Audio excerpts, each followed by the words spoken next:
पहले हमारे अपने लोग क्या करते थे, मानसून से पहले बगुलों को देखते थे। बगुले होते थे, बगुला भगत कहते हैं जिसको। जब ये कहते हैं विपरीत दिशा में जा रहे हो, जब ये पूर्व की तरफ गति कर रहे हो, तो हमारे बड़े बता देते थे भाई बारिश अब आने वाली है, निकट है। क्यों? क्योंकि बगुलों ने हवा के विपरीत दिशा में प्रयाण करना शुरू कर दिया है। इधर ये पूर्व दिशा की तरफ जा रहे हैं, तो समझ लो मानसून आसपास है। ऐसे बहुत सारे लक्षण थे जिनसे वो जान जाते थे। और कई लक्षण हैं, विभिन्न लक्षण हैं जिनका प्रयोग जीवन में होता रहा है। हमारे पूर्वज भी करते रहे हैं, अनेकों लोग आज भी करते हैं। लेकिन वो स्वाभाविक ज्ञान जो अन्य पशु पक्षियों को प्राप्त है, वो मनुष्यों को ईश्वर ने क्यों नहीं दिया? क्योंकि मनुष्य का तो स्वाभाविक ज्ञान इतना कम है कि अगर उसको कोई ना सिखाए, कोई ना पढ़ाए, तो हम नहीं जान पाते। उदाहरण के लिए हमारे से जो पहले वाली पीढ़ी थी, जब वो रात को उठते थे, मेरा खूब आजमाया हुआ है, खूब मेरा अनुभव किया हुआ है। रात को उठते थे तो मैंने कहा जी अभी तो सो जाओ, अभी तो देर है। बोले घड़ी में देखो 3 बजे होंगे। मैंने घड़ी में देखा 3 बजे थे।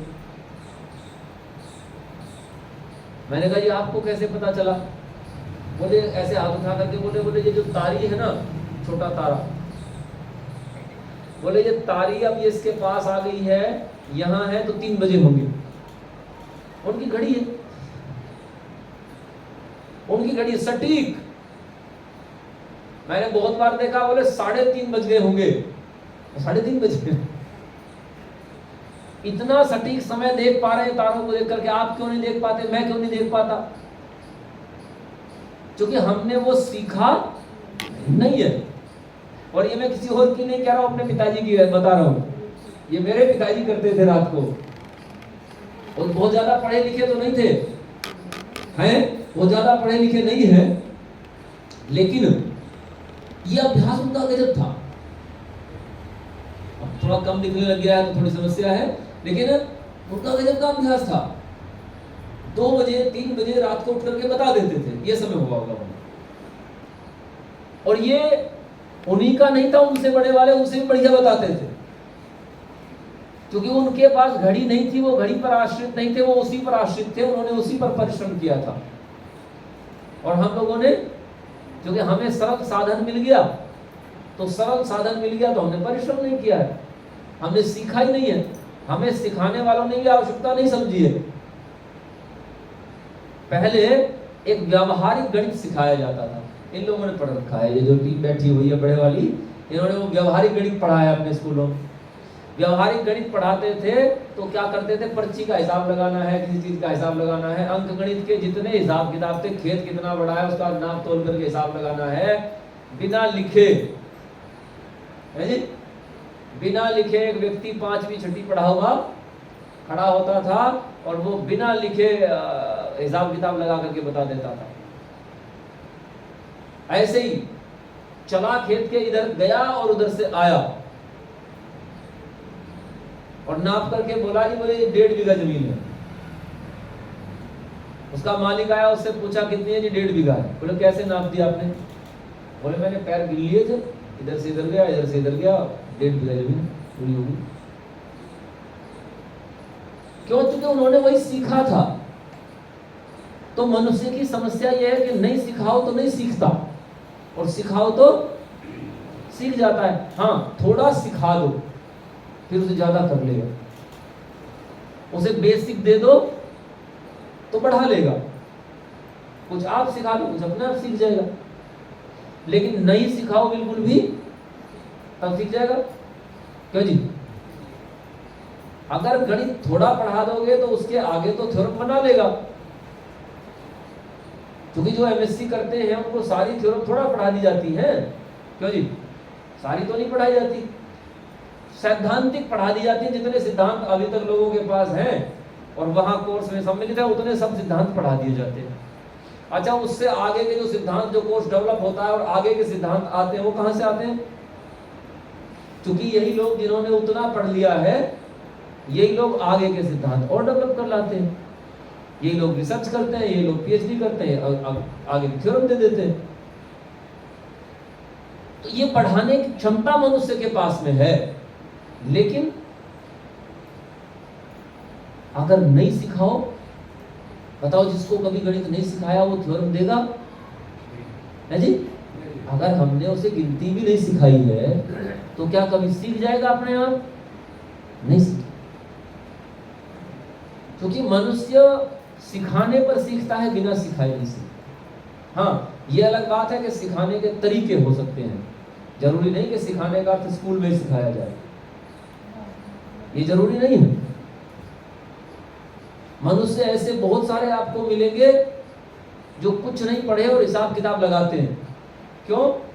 क्योंकि जिनके साथ रहे वो लगाते थे, तो उनसे सीख गए।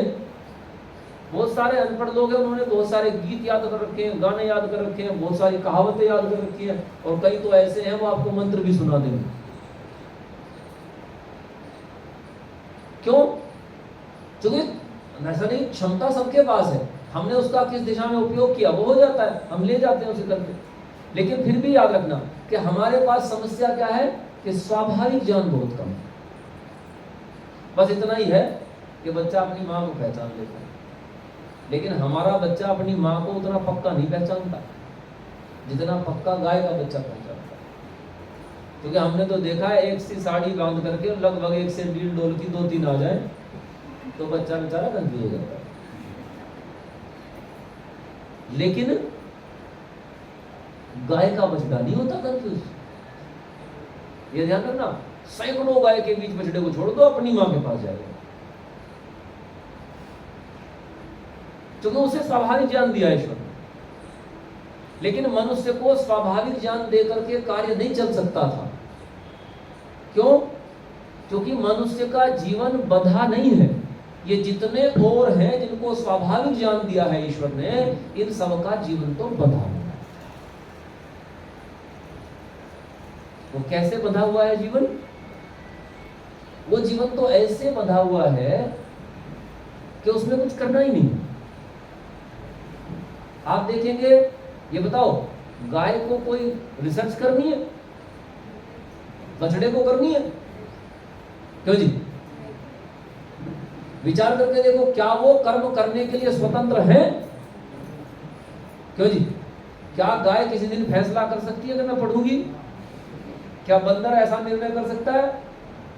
बताओ, क्या लोमड़ी कर सकती है कि मैं स्कूल खोल लूंगी, मैं तो चतुर हूं? क्यों जी? नहीं कर सकती। क्यों? क्योंकि वो सब बंधे हैं, वो सब भोग योनियां हैं। मनुष्य बंधा नहीं है। मनुष्य भोग और कर्म दोनों प्रकार की सम्मिलित योनि है। हम भोगते भी हैं, लेकिन हम कर्म करने में स्वतंत्र हैं। हम कर्म करते हैं, अपनी बुद्धि से निर्णय करने का अधिकार हमारे पास है। उन पशु पक्षियों के पास अपनी बुद्धि से निर्णय करने का अधिकार नहीं है। वो कब अपनी बुद्धि से निर्णय करते हैं? अपनी बुद्धि से निर्णय हम करते हैं। हमारे पास में यह अधिकार दिया है ईश्वर ने। इसलिए हमारा कार्य नहीं चलना था किससे? स्वाभाविक ज्ञान से हमारा कार्य नहीं चलना था। हमें यह क्षमता चाहिए थी कि हम अपने ज्ञान को बढ़ा सकें, और हमें जितना स्वाभाविक ज्ञान, जितना ज्ञान की हमें आवश्यकता थी, उतना स्वाभाविक नहीं दिया जा सकता है। उतना है ही नहीं हमारे पास। हमारे पास जितना मस्तिष्क है, हमारे पास में जितना चित्त है, जिसमें हम सामान इकट्ठा कर सकते हैं, विद्या इकट्ठी कर सकते हैं, उसकी क्षमता ही नहीं है इतनी कि सारा मिल जाए। सोचो, एमबीबीएस डॉक्टर भी वही हो, इंजीनियर भी वही हो, क्यों जी? और हिस्ट्री का प्रोफेसर भी वही हो, ऐसा संभव है? क्यों जी? क्या सारा ज्ञान किसी को हो सकता है एक को? अब फिर परमात्मा कैसे तय करता कि किसी को प्रोफेसर बनाना है, किसको इंजीनियर बनाना है? झगड़ा ही बचा रहता। तो वही पक्षपाती हो जाता, किसी को मजदूर बनाता और किसी को डॉक्टर बनाता। तो उसने ये पक्षपात अपने पास नहीं रखा है, उसने अपनी ड्यूटी नहीं लगाई है ऐसे काम पे। उसने कहा भाई ये रखा है सामान, ये आपका विज्ञान है, ये आपकी विद्या है, उसने आपको वेद दे दिया, आप इसमें से लो। जैसे स्कूल में होता है ना, सबको एक ही कोर्स पढ़ाते हैं ना, है जी। अब उस एक कोर्स को पढ़ करके कुछ तो अधिकारी बन जाते हैं, कुछ कर्मचारी बन जाते हैं, कुछ मजदूर बन जाते हैं उसी कोर्स को पढ़ने वाले, कुछ उनमें से इंजीनियर, चिकित्सक आदि बन जाते हैं, और कुछ नेता बन जाते हैं, उसी कोर्स को पढ़ के बन जाते हैं, है जी। और उसी को पढ़ करके कुछ ठग बन जाते हैं, ठग भी तो उन्हीं में से बनते हैं। आप ये मत सोचना अनपढ़ व्यक्ति नहीं ठगता, है जी, ठगता भी पढ़ा लिखाई है, वो ठग बन जाते हैं। कैसे बन गए वो? उसी क्षमता से तो सारे बने, सबके पास वही क्षमता आई, उसी से सब बने। तो इसे समझना है कि हमें स्वाभाविक ज्ञान से हमारा कार्य नहीं चलना था, परमात्मा ने सबको दे दिया, अब आपकी मर्जी है, आप इसे जैसे धारण करोगे, जितना धारण करोगे बनोगे। परमात्मा क्या करेगा? बोले जैसा आप करोगे उसका फल देगा, अच्छा करोगे अच्छा दे देगा, खराब करोगे खराब दे देगा। भाई आप दुकान पे 2 रुपए लेकर के जाओगे, 2 का सामान मिल जाएगा, 10 लेकर के जाओगे 10 का मिल जाएगा। ये आपके अपने सामर्थ्य के ऊपर में होगा, आप कितना परिश्रम करते हो। तो इसलिए परमात्मा ने हमें ये ज्ञान दे दिया, और ये ज्ञान कब दे दिया? आदि सृष्टि में। तो बिना आदि सृष्टि में दिए काम नहीं चल सकता, आदि सृष्टि में देना होगा, मूल भाषा में देना होगा। तो मूल भाषा में आपको दे दिया। दुनिया भर की और भाषाएं मूल नहीं है, यह ध्यान रखना। किसी भी भाषा में आप ढूंढेंगे तो मूल नहीं है, मूल आपकी भाषा में। क्योंकि अन्य भाषाओं में शब्द बनाने पड़ते हैं, वर्ण बनाने पड़ते हैं, बनाने पड़ते कि नहीं बनाने पड़ते? इंग्लिश को ही कई कई शब्दों को, कई कई वर्णों को मिला करके, कई कई अल्फाबेट्स को मिला करके एक एक वर्ण बनाना पड़ता है।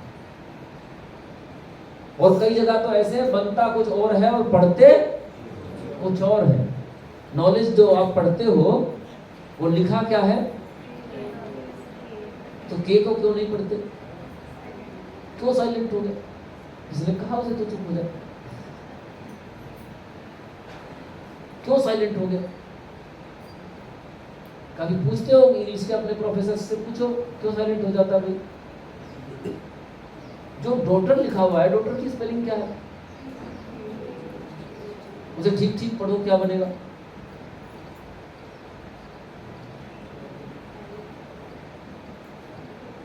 है जी?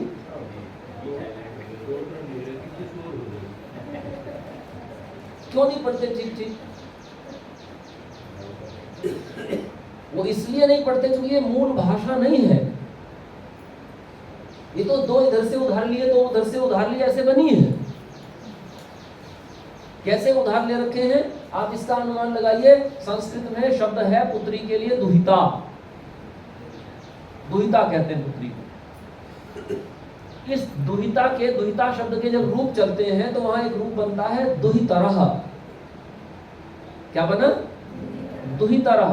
अब ये जो दुहितरह बना, ये दुहितर जब हमारे यहां से अरब में गया, फारस में गया, तो फारसी भाषा में जाकर के यही शब्द बन गया दोहतरह। उन्होंने दुहितर ना बोल करके उन्होंने उसी शब्द को बोला दोहतर। उन्होंने पितरह ना बोल करके उसे बोला फिदर। ठीक है? पिता को पितरह कहते हैं और फारसी में फिदर कहते हैं। उसी फिदर को पिसर कहते हैं। उर्दू में आकर के वो पिसर बन गया। हमारे जो ये बड़े हैं, ये सब जो कृषि वगैरह का काम करते रहे ना, तो ये अब तो फिर बाद में पुत्र श्री लिखने लग गए थे, हैं, सन ऑफ लिखने लग गए थे। पहले पिसर लिखते थे पहले कहते थे, बोले रतनलाल पिसर पत्ते, पहले पिसर लिखते थे। ये पिसर क्या था? फादर, पिता।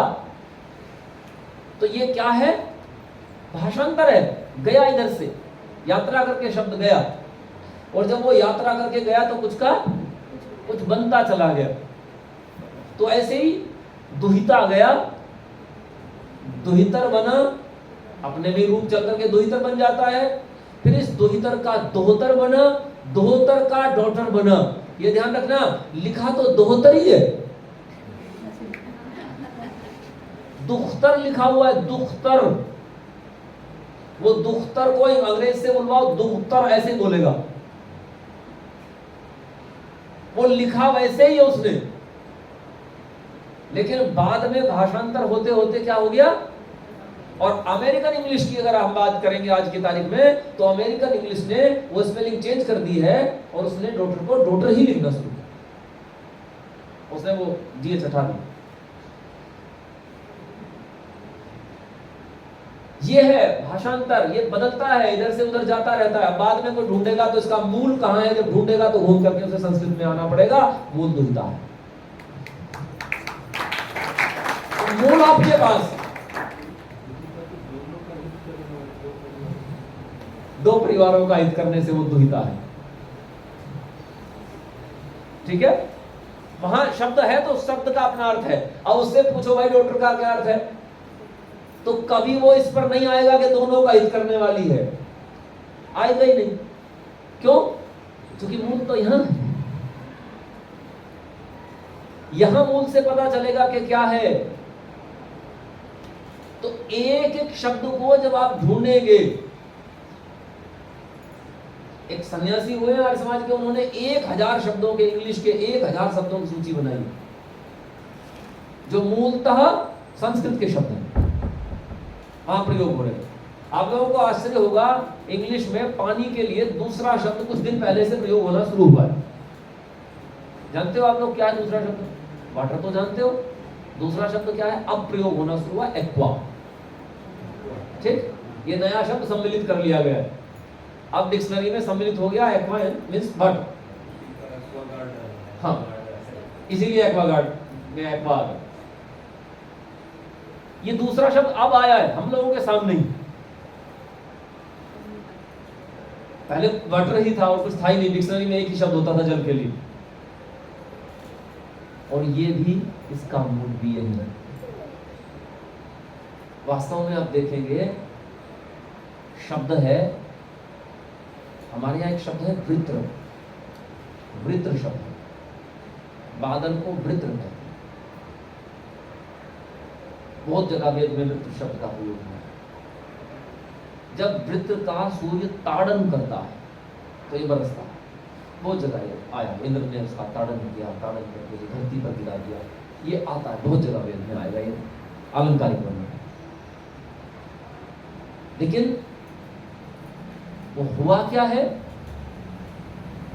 इस वृत्र से जो चला वो बना वातरहा। वृत्र ने जो बहा दिया वो है वातरहा। इस वृत्र रूपी बादल ने जो बहाया वो क्या है? वातरहा, वो पानी है। और यही वातरहा क्या है? वाटर। अंग्रेज से बुलवाओ वातरहा, क्या बोलेगा? वाटर, क्योंकि वो ऐसा ही बोलता है, उसकी भाषा ऐसी है। तो क्या था और क्या बनता है, जाकर के मूल आपके पास है।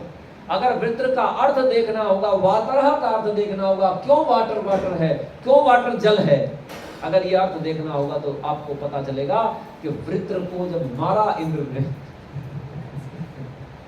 इंद्र ने मारा, अर्थात सूर्य ने, सूर्य की गर्मी के कारण से जब परिवर्तन हुआ उस बादल में, वो मर गया बादल के रूप में, और बादल के रूप में मर गया तो क्या बहा? वातरहा। मूल पर जाओगे तो आपको पता लगेगा वास्तव में वो वातरह जो वायु और सूर्य के कारण से बना हुआ है, वो वातरह, उसको जब जानोगे तो पता चलेगा कि मूल शब्द आपके पास है। तो जैसे जैसे ढूंढोगे आपको मिलेंगे। वहां भाषा है ही नहीं, इसलिए ऋषिदानंद घोषणा करते हैं कि भाषा केवल संस्कृत है, बाकी सब अपभ्रंश है। और कहते हैं बाकी तो सारे अपभ्रंश है, केवल संस्कृत की भाषा। इसीलिए संस्कृत सुरक्षित रहती है, बाकी सब बदलते रहते हैं, क्योंकि संस्कृत पर हमारे ऋषियों ने परिश्रम करके उसे सुरक्षित किया ताकि वेद को सुरक्षित रखा जा सके, इसलिए संस्कृत को सुरक्षित किया गया। याद रखना, आवश्यकता और किसी कार्य से नहीं थी, केवल इसलिए थी कि पीढ़ी दर पीढ़ी वेद को सुरक्षित रखा जा सके, इसलिए संस्कृत को सुरक्षित किया। जितना जितना हम संस्कृत से दूर जाते हैं, उतना उतना हम वेद से दूर चले जाते हैं। उदाहरण के लिए धर्म शब्द बोलते हो ना, है जी? अच्छा, ये धर्म शब्द का इंग्लिश में क्या अर्थ होता है? रिलीजन। लेकिन ये रिलीजन कभी उतने अर्थ नहीं दे सकता जितने अर्थ धर्म दे सकता है। धर्म का अर्थ लक्षण भी है। क्या रिलीजन का अर्थ लक्षण हो सकता है? बताओ। धर्म का अर्थ गुण भी है, क्या रिलीजन का अर्थ गुण हो सकता है जी? धर्म का अर्थ कर्तव्य है, क्या रिलीजन का अर्थ कर्तव्य है? नहीं। तो मूल अर्थ को से दूर चले जाओगे तो आप अर्थ से दूर चले गए, और जब अर्थ नहीं होता तो अनर्थ होता है। याद रखना, या तो अर्थ होता है और नहीं तो अनर्थ होता है। तो या तो अर्थ पकड़ो, नहीं तो अनर्थ तो मिलेगा अपने आप, उसे तो पकड़ने की जरूरत नहीं, वो आपके साथ रहेगा। फिर तो अर्थ चाहिए तो आपको मूल के आसपास रहना है। इसलिए ऋषिदानंद ने घोषणा की थी कि इस देश की बोलचाल की भाषा आर्य भाषा होवे। हिंदी नहीं थी तब तक, याद रखना, हिंदी शब्द नहीं प्रयोग होता था, हिंदी शब्द बहुत नया है। डॉक्टर साहब, आपके सामने जो किताब आती थी, जो पुस्तक आती थी पढ़ने की हिंदी की, उस पर क्या लिखा होता था? हिंदी लिखा होता था, है जी? नहीं लिखा होता था। मैं याद दिला देता हूं, उस पर लिखा होता था भाषा की पुस्तक, लिखा होता था ना, उस पर भाषा की पुस्तक लिखा होता था, हिंदी की पुस्तक नहीं लिखा होता था। हिंदी बाद में बनी, बाद में आने लगा उस पर लिखा हुआ हिंदी। पहले वो भाषा की पुस्तक थी। यानी ये जो हम बोलते थे ना, इसको लोक भाषा या भाषा कहते थे। इसीलिए संस्कृत के पुराने ग्रंथों को देखोगे, उनका जिसने भाष्य कर रखा है ना, तो वो कहता है भाषा भाष्य सहित, भाषा भाष्य सहितम। ये नहीं लिखता हिंदी भाष्य सहित। अगर संस्कृत भाष्य सहित है तो फिर भाषा भाष्य नहीं लिखता, फिर लिखता है संस्कृत भाष्योपेतम। फिर कहता है संस्कृत भाष्य सहित है, फिर ये नहीं लिखता भाषा भाष्य सहित है। लेकिन अगर वो उसने हिंदी में या हिंदी से मिलती जुलती जो भी उस समय की भाषाएं थी उनमें अगर भाष्य किया है तो लिखता है भाषा भाष्य सहितम, भाषा भाष्य सहित है। इसलिए ऋषिदानंद ने कहा था कि बोलचाल की भाषा हिंदी होवे। और क्यों कह दिया था ऐसा? क्योंकि यही है जो आपको संस्कृत के निकट बनाए रखती है। संस्कृत इसलिए आपके आसानी से समझ में आ जाती है, मैंने कुछ उदाहरण दिया आपके समझ में आ गए, इसलिए आ जाती है क्योंकि हम सब हिंदी बोलते हैं। अगर हम हिंदी ना बोलते हो, इंग्लिश बोलते हो, तो फिर इन चीजों को समझना कठिन है। वास्तव में एक इंग्लिश बोलने वाले से जो अमेरिकन स्टाइल में या ब्रिटिश स्टाइल में इंग्लिश बोलता हो, अगर उससे काखा गा घा बुलवाओ, है जी, तो काखा गाखा बोलने मुश्किल हो जाएंगे। समस्या ये है। अब अगर वो काखा गाखा ही नहीं बोल पाएगा